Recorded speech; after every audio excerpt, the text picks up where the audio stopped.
Hello दोस्तों, कैसे हैं आप लोग। उम्मीद करते हैं अच्छे होंगे। दोस्तों, इस वीडियो में इम्पोर्टेंट जीके जीएस क्वेश्चन देखने वाले हैं, तो आप लोग लास्ट तक जरूर बने रहिएगा। तो चलिए देखते हैं क्वेश्चन नंबर फर्स्ट से। क्वेश्चन नंबर फर्स्ट है कि अरुण जेटली स्टेडियम कहाँ स्थित है।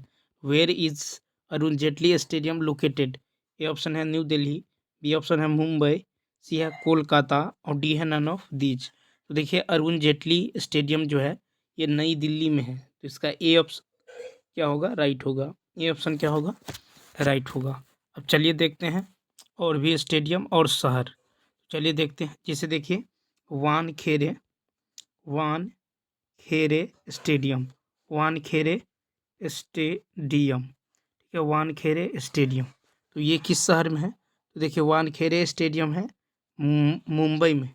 का मुंबई, मुंबई का है तो महाराष्ट्र, ठीक है, मुंबई यानी महाराष्ट्र में, ठीक है, महाराष्ट्र। ठीक है, उसके बाद देखिए, उसके बाद है मुथैया, मुथैया, मुथैया, मुथैया अन्नामलाई, मुथैया अन्नामलाई, मुथैया अन्नामलाई चिदम्बरम, चिदम्बरम स्टेडियम, स्टेडियम।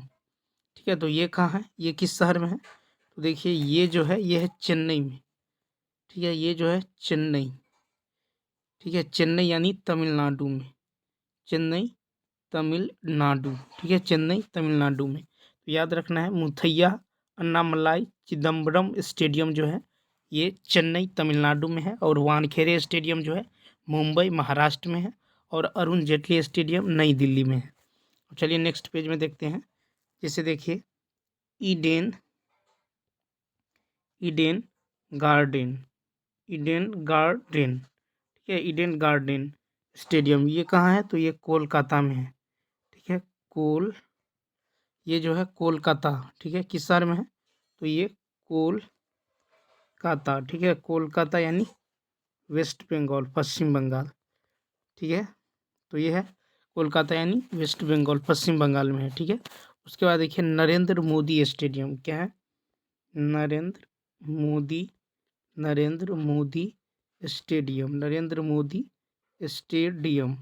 तो नरेंद्र मोदी स्टेडियम ये कहाँ है, नरेंद्र मोदी स्टेडियम है अहमदाबाद, अहमदाबाद, ठीक है, अहमदाबाद यानी गुजरात, ठीक है, अहमदाबाद यानी गुजरात में। तो याद रखना है नरेंद्र मोदी स्टेडियम का है अहमदाबाद गुजरात में। ठीक है, उसके बाद चलिए नेक्स्ट पेज में देखते हैं। अब देखिए उसके बाद है Rajiv Gandhi, Rajiv Gandhi cricket stadium, Rajiv Gandhi cricket, Rajiv Gandhi cricket stadium, ठीक है, राजीव गांधी क्रिकेट स्टेडियम ये कहाँ है, तो राजीव गांधी क्रिकेट स्टेडियम है हैदराबाद, ठीक है, हैदराबाद, राजीव गांधी क्रिकेट स्टेडियम ये है हैदराबाद तेलंगाना में, ठीक है, हैदराबाद यानी तेलंगाना। ठीक है, तो राजीव गांधी क्रिकेट स्टेडियम ये जो है हैदराबाद तेलंगाना में। उसके बाद देखिए, उसके बाद है सी ए, MCA international, international, international stadium, international stadium. तो इंटरनेशनल स्टेडियम ये कहाँ है, तो ये है पुणे में। ठीक है, कहाँ है, तो पुणे, पुणे यानी महाराष्ट्र, ठीक है, पुणे महाराष्ट्र में, ठीक है, पुणे महाराष्ट्र। तो याद रखना है इंटरनेशनल स्टेडियम जो है यह पुणे महाराष्ट्र में, पुणे महाराष्ट्र। उसके बाद देखिए एक है M Chinnaswamy, M Chinnaswamy stadium, M Chinnaswamy stadium, M Chinnaswamy stadium ये किस शहर में है, तो ये है बेंगलुरु में। ठीक है, कहाँ है, बेंगलुरु, ठीक है, बेंगलुरु यानी कर्नाटक में, बेंगलुरु यानी कर्नाटक, ठीक है, बेंगलुरु यानी कर्नाटक। ठीक है, उसके बाद देखिए Himachal Pradesh, Himachal Pradesh, Himachal Pradesh cricket, Himachal Pradesh cricket association, association, association stadium, association stadium, ठीक है। एसोसिएशन स्टेडियम ये कहाँ है? तो ये है धर्मशाला, ठीक है, धर्मशाला, ठीक है, धर्मशाला यानी हिमाचल प्रदेश में। तो Himachal Pradesh cricket association stadium यह है धर्मशाला, हिमाचल प्रदेश में, ठीक है, धर्मशाला हिमाचल प्रदेश। देखिए नेक्स्ट है भारत रत्न, भारत रत्न श्री अटल, भारत रत्न श्री अटल बिहारी, भारत रत्न प्राप्त श्री अटल बिहारी वाजपेयी, वाजपेयी इकना क्रिकेट स्टेडियम, ठीक है, Ekana, Ekana cricket, Ekana cricket stadium, stadium ये किस शहर में है? तो यह है लखनऊ में, ठीक है, लखनऊ, ठीक है, ये लखनऊ उत्तर प्रदेश में है। कहाँ है? लखनऊ उत्तर प्रदेश में। तो इतने बातों को याद रखना है। अब चलिए देखते हैं नेक्स्ट क्वेश्चन। देखिए नेक्स्ट क्वेश्चन है कि राज्यसभा धन विधेयक को अपने पास कितने दिन तक रोक सकती है? और how many days can the Rajya Sabha retain the money bill? A option है 14 दिन, बी है 15 दिन, सी है 30 दिन और डी है नन ऑफ दीज। इसका ए ऑप्शन क्या होगा? राइट होगा। यानी राज्यसभा धन विधेयक को 14 दिनों तक रोक सकती है। कितने दिनों तक? 14 दिनों तक। संविधान के अनुच्छेद 109(1) के अनुसार धन विधेयक राज्यसभा में पुनर्स्थापित नहीं किया जाएगा, ठीक है। तो राज्यसभा में पुनर्स्थापित जो है नहीं किया जाएगा। तो चलिए देखते हैं। देखिए राज्यसभा में, राज्यसभा में ठीक है धन विधेयक, राज्यसभा में धन विधेयक, ठीक है, धन विधेयक पुनर्स्थापित ठीक है, पुनर्स्थापित नहीं किया जाएगा, ठीक है, नहीं किया जाएगा। किस अनुच्छेद के अनुसार? तो आर्टिकल 109(1) के अनुसार, ठीक है, आर्टिकल 109(1) के अनुसार। अब देखिए धन विधेयक के संबंध में राज्यसभा को केवल सिफारिशें करने का अधिकार है, ठीक है, जिसे मानने के लिए राज्यसभा बाध्य नहीं है, ठीक है। उसके बाद देखिए, उसके बाद है कि राज्यसभा जो है, ठीक है, इसके लिए राज्यसभा, इसके लिए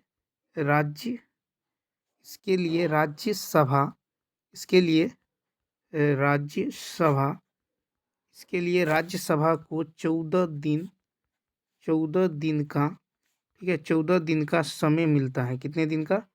14 दिन का समय मिलता है। कितने दिन का समय मिलता है? तो 14 दिन का समय मिलता है। यदि इस समय में विधेयक वापस नहीं होता तो उसे पारित समझा जाता है, ठीक है, उसे पारित समझा जाता है। तो याद रखना है राज्यसभा धन विधेयक को, ठीक है, राज्यसभा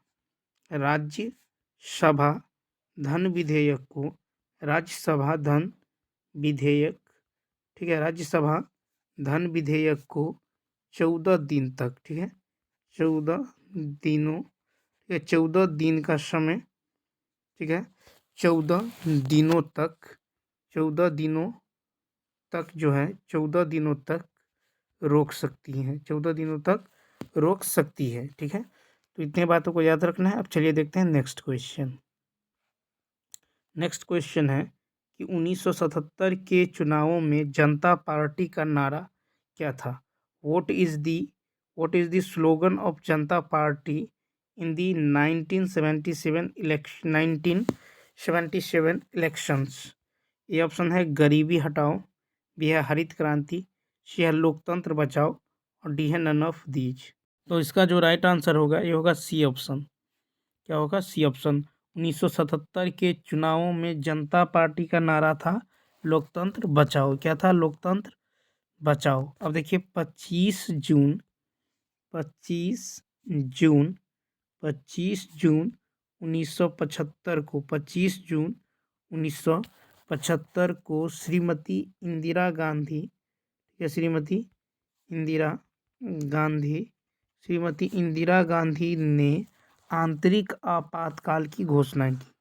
ठीक है, आंतरिक आपातकाल, ठीक है, आपातकाल की घोषणा, ठीक है, आंतरिक आपातकाल की घोषणा की, ठीक है, तो कब की, तो 25 जून 1975 को आंतरिक आपातकाल की घोषणा की, ठीक है, किसने की, तो श्रीमती इंदिरा गांधी। उसके बाद देखिए जयप्रकाश नारायण, क्या है, जयप्रकाश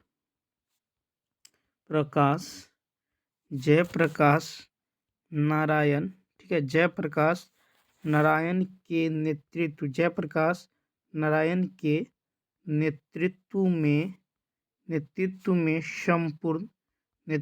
में संपूर्ण क्रांति का नारा दिया, ठीक है, नारा दिया गया। तो याद रखना है जयप्रकाश नारायण के नेतृत्व में संपूर्ण क्रांति का नारा दिया गया, ठीक है। ये नारा कब दिया गया, तो 1974 में, 1974 में। याद रखना है कि जयप्रकाश नारायण के नेतृत्व में संपूर्ण क्रांति का नारा जो है दिया गया 1974 में, ठीक है। उसके बाद देखिए 1977 के लोकसभा चुनाव में 1977 के लोकसभा चुनाव में जनता दल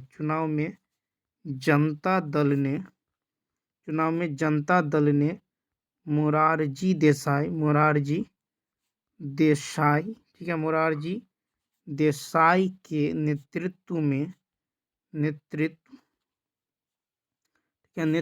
में सरकार बनाई। 1977 के लोकसभा चुनाव में जनता दल ने मोरारजी देसाई के नेतृत्व में सरकार बनाई, ठीक है। उसके बाद देखिए कि जनता दल में मतभेद के कारण सरकार अपनी पूरी अवधि नहीं चल सकी। चलिए देखते हैं नेक्स्ट क्वेश्चन। देखिए नेक्स्ट क्वेश्चन है कि विकास केंद्र उपागम की शुरुआत किस पंचवर्षीय योजना में की गई थी, यानी इन विच 5-year plan was the development centre approach introduced. A option है चतुर्थ पंचवर्षीय योजना, बी है प्रथम पंचवर्षीय योजना, सी है तृतीय पंचवर्षीय योजना और डी है नन ऑफ दी। तो इसका ए ऑप्शन क्या होगा, राइट होगा। तो विकास केंद्र उपागम की शुरुआत चतुर्थ पंचवर्षीय योजना में की गई, तो इसका ये ऑप्शन क्या होगा, राइट होगा। अब देखिए चतुर्थ पंचवर्षीय योजना, ठीक है, चतुर्थ पंचवर्षीय योजना का जो कार्यकाल है ये है 1969 से 1974, ठीक है, 1969 से 1974। तो चौथी पंचवर्षीय योजना का लक्ष्य विकास की गति को तेज करना, ठीक है, कृषि उत्पादन के उतार चढ़ाव को नियंत्रित करना तथा विदेशी सहायता की अनिश्चितता के प्रभाव को कम करना था। उसके बाद देखिए कि चतुर्थ पंचवर्षीय योजना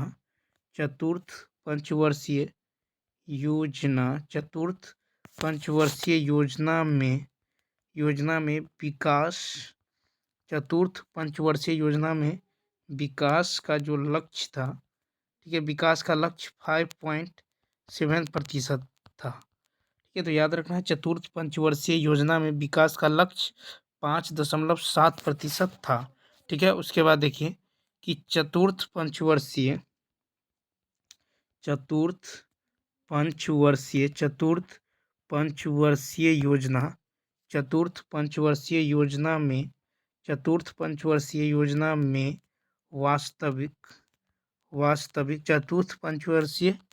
योजना में वास्तविक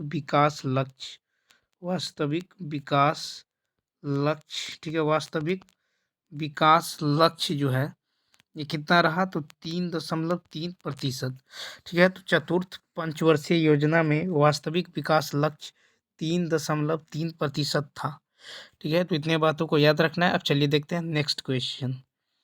देखिए नेक्स्ट क्वेश्चन है कि निम्न युद्ध के फलस्वरूप जर्मनी इटली का एकीकरण पूर्ण हुआ था, यानी as a result of which war was the unification of Germany and Italy completed. ये ऑप्शन है सेडान का युद्ध, बी ऑप्शन है सेडोवा का युद्ध, सी ऑप्शन है क्रीमियन का युद्ध और डी है नन ऑफ दीज। इसका जो राइट आंसर होगा ये होगा सेडान का युद्ध 1870। ठीक है, तो सेडान का जो युद्ध है 1870 के परिणाम स्वरूप जर्मनी और इटली का एकीकरण पूर्ण हुआ। ठीक है, जर्मनी और इटली का एकीकरण क्या हुआ, पूर्ण हुआ। तो जर्मनी और इटली का एकीकरण कब पूर्ण हुआ था, सेडान का युद्ध 1870। उसके बाद देखिए, उसके बाद है कि इटली जर्मनी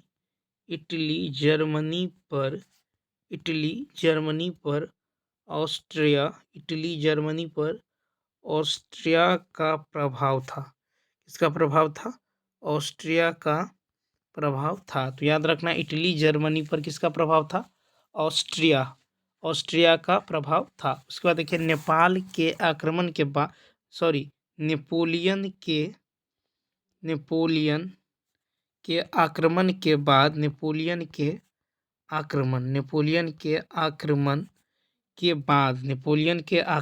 बाद इटली और जर्मनी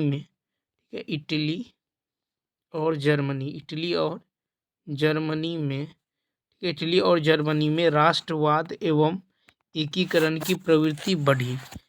ठीक है, राष्ट्रवाद और एकीकरण की प्रवृत्ति बढ़ी। अब देखिए कि जर्मनी के एकीकरण के लिए अनेक युद्ध लड़ा गया था, जिसमें सेडान का युद्ध अंतिम और सबसे निर्णायक युद्ध था। सेडान के युद्ध में देखिए, सेडान के युद्ध में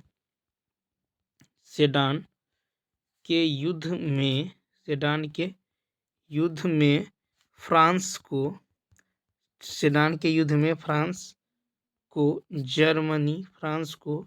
जर्मनी ने पूर्णतः परास्त कर दिया। ठीक है, पूर्णतः क्या कर दिया, परास्त कर दिया। और फ्रैंकफर्ट की संधि द्वारा जर्मनी का एकीकरण हो गया। इसी युद्ध के दौरान फ्रांस ने रोम से सेना हटा ली। ठीक है, फ्रांस ने क्या की, रोम से सेना हटा ली। तो इतने बातों को याद रखना है। अब चलिए देखते हैं नेक्स्ट क्वेश्चन। देखिए, नेक्स्ट क्वेश्चन है कि गांधी जी ने किस एक्ट या अधिनियम के खिलाफ, ठीक है, सत्याग्रह शुरू किया। अगेंस्ट विच एक्ट और acts did Gandhi ji start satyagraha. ये ऑप्शन है भारत सरकार अधिनियम 1858, सी ऑप्शन है, बी ऑप्शन है रोलेट एक्ट 1919, सी है विनियमन अधिनियम 1773 और डी है नन ऑफ दीज। देखिए, इसका जो राइट आंसर होगा ये होगा रोलेट एक्ट 1919, बी ऑप्शन। यानी गांधी जी ने रोलेट एक्ट 1919 एक्ट या अधिनियम के खिलाफ जो है लड़ने और सत्याग्रह शुरू करने का फैसला किए थे। तो इसका बी ऑप्शन क्या होगा, राइट होगा। अब चलिए नेक्स्ट पेज में देखते हैं कि लॉर्ड जेम्स फोर्ड और इसका जो कार्यकाल था ये था 1916 से 1921। लॉर्ड चेम्सफोर्ड, ठीक है, 1916 से 1921 के कार्यकाल में, ठीक है, के कार्यकाल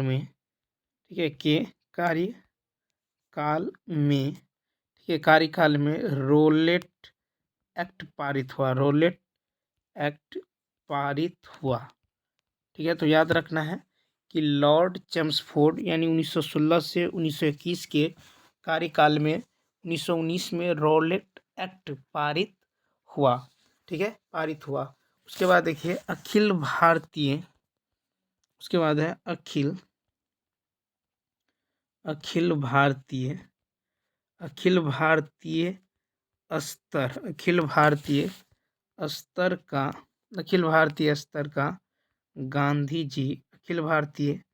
स्तर का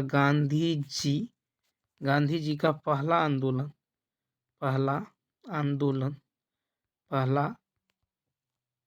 आंदोलन रोलेट एक्ट, ठीक है, पहला आंदोलन रोलेट एक्ट, ठीक है, रोलेट एक्ट के विरुद्ध, ठीक है, रोलेट एक्ट के विरुद्ध 1919 में, ठीक है, 1919 में प्रारंभ सत्याग्रह था। ठीक है, तो अखिल भारतीय स्तर का गांधी जी का पहला आंदोलन रॉलेट एक्ट के विरुद्ध वर्ष 1919 में प्रारंभ सत्याग्रह था। ठीक है, उसके बाद देखिए नेक्स्ट पेज में, उसके बाद है कि गांधी जी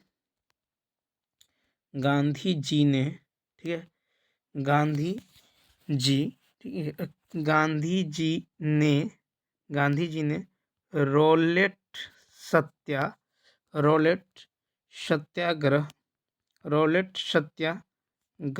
के लिए, ठीक है,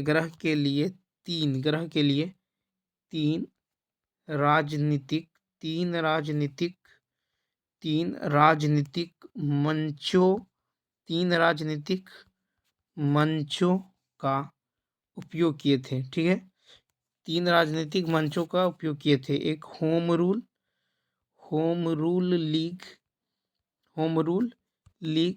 ठीक है, होम रूल लीग, उसके बाद खिलाफत और सत्याग्रह सभा।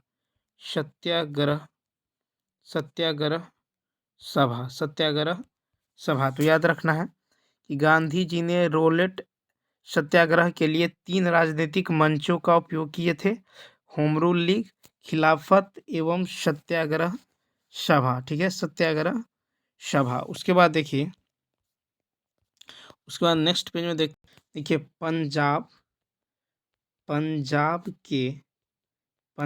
के दो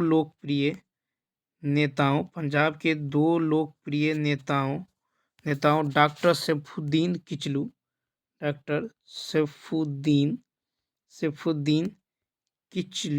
ठीक है, सैफुद्दीन किचलू और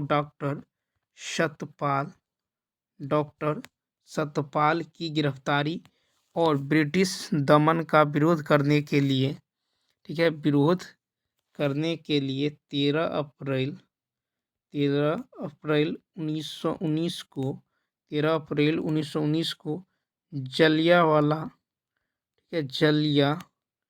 जलियांवाला बाग में एक सार्वजनिक सभा बुलाई गई थी। ठीक है, बाग में क्या बुलाई गई थी? एक सार्वजनिक सभा। ये सभा बुलाई गई थी। यहाँ पे जनरल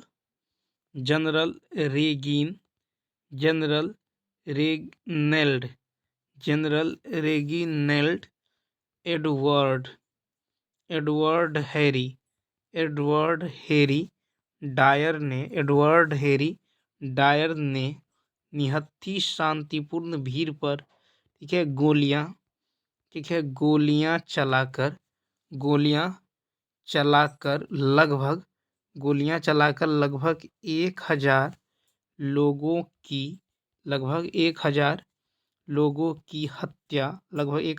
की हत्या कराई। ठीक है, हत्या कराई।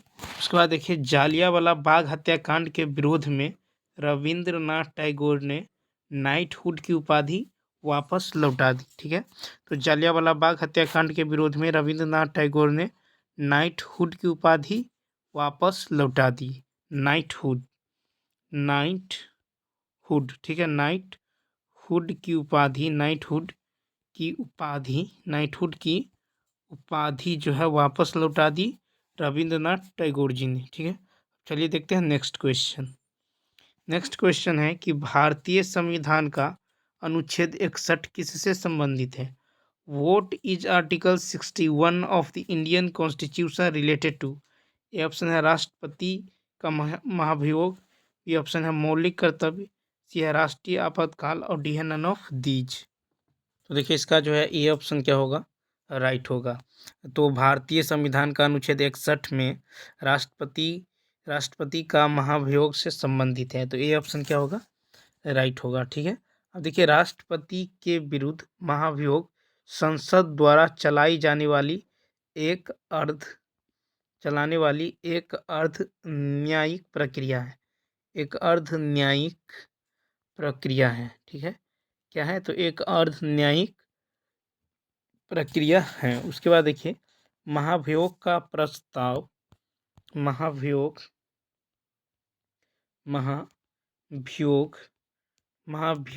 का प्रस्ताव, महाभियोग का प्रस्ताव जो है ये संसद के किसी संसद के किसी भी सदन में प्रस्तुत, ठीक है, प्रस्तुत किया जा सकता है। ठीक है, तो याद रखना है कि महाभियोग का प्रस्ताव संसद के किसी भी सदन के में प्रस्तुत किया जा सकता है। ठीक है, उसके बाद देखिए कि इस प्रस्ताव की सूचना राष्ट्रपति को 14 दिन पूर्व प्राप्त होनी चाहिए तथा प्रस्ताव की सूचना पर उस सदन के कम से कम 1/4 सदस्यों का हस्ताक्षर होने चाहिए। ठीक है, उसके बाद देखिए कि अभी तक एक भी ऐसा अवसर नहीं आया कि जब राष्ट्रपति पर महाभियोग लगाया गया। ठीक है, उसके बाद देखिए कि राष्ट्रीय आपात आर्टिकल इससे संबंधित है। इससे संबंधित आर्टिकल है 352। क्या है? 352। तो राष्ट्रीय आपात का उद्घोषणा राष्ट्रीय आपात का उद्घोषणा युद्ध, ठीक है, युद्ध बाह्य आक्रमण या सशस्त्र विद्रोह के आधार पर की जाती है। तो राष्ट्रीय आपात अनुच्छेद 352 का उद्घोषणा युद्ध बाह्य आक्रमण या सशस्त्र विद्रोह के आधार पर जो है की जाती है। ठीक है, की जाती है। उसके बाद देखिए संविधान के अनुच्छेद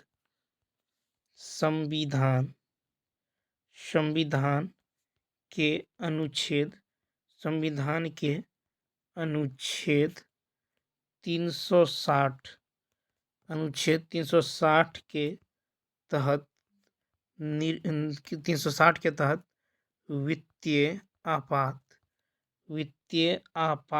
के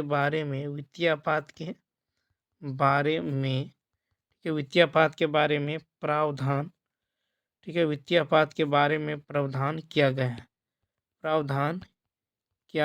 है। तो याद रखना है संविधान के अनुच्छेद 360 के तहत वित्तीय आपात के बारे में प्रावधान किया गया है। ठीक है, उसके बाद देखिए कि जैसे राज्यों में संवैधानिक तंत्र के विफल होने पर राष्ट्रपति द्वारा अनुच्छेद 356 के तहत जारी की जाने वाली उद्घोषणा को राष्ट्रपति शासन कहा जाता है। ठीक है, क्या कहा जाता है?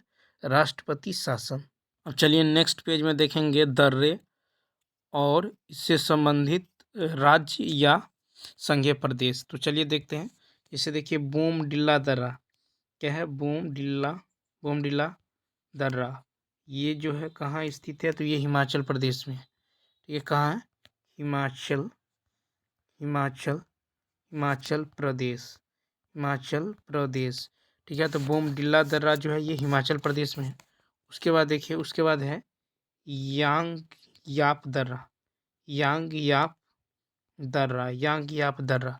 तो यांग याप दर्रा जो है ये अरुणाचल प्रदेश में है। कहाँ है? अरुणाचल प्रदेश। तो याद रखना है यांग याप दर्रा जो है ये अरुणाचल प्रदेश में है। ठीक है, उसके बाद देखिए, उसके बाद है जेलेपला दर्रा। ठीक है, जेलेपला दर्रा।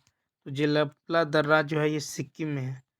ठीक है, जेलेपला दर्रा कहाँ है? सिक्किम। ठीक है, जेलेपला दर्रा जो है ये सिक्किम में है। उसके बाद है बारालाचा दर्रा। ठीक है, बारालाचा दर्रा। तो बारालाचा दर्रा जो है ये कहाँ है? ये हिमाचल प्रदेश। ठीक है, बारालाचा दर्रा ये हिमाचल प्रदेश में है। उसके बाद है पीर पंजाल दर्रा। ठीक है, पीर पंजाल दर्रा जो है ये जम्मू कश्मीर में है।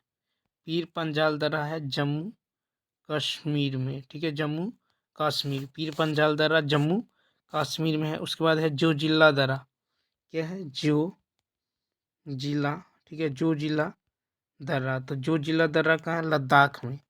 जो जिला दर्रा लद्दाख, ठीक है, जो जिला दर्रा ये लद्दाख में है। उसके बाद है नीति दर्रा, क्या है, नीति दर्रा। तो नीति दर्रा कहाँ है, ये उत्तराखंड में है। नीति दर्रा उत्तराखंड, ठीक है, नीति दर्रा जो है ये उत्तराखंड में है। उसके बाद है रोहतांग दर्रा, क्या है, रोहतांग दर्रा, ठीक है, रोहतांग दर्रा। तो ये जो है यह हिमाचल प्रदेश में। रोहतांग दर्रा ये कहाँ है, हिमाचल प्रदेश, ठीक है, रोहतांग दर्रा ये है हिमाचल प्रदेश में। अब चलिए नेक्स्ट पेज में देखते हैं। अब देखिए एक है माना दर्रा, माना दर्रा। तो माना दर्रा ये कहाँ है, ये है उत्तराखंड में। माना दर्रा उत्तराखंड, ठीक है, तो माना दर्रा ये कहाँ है, उत्तराखंड में।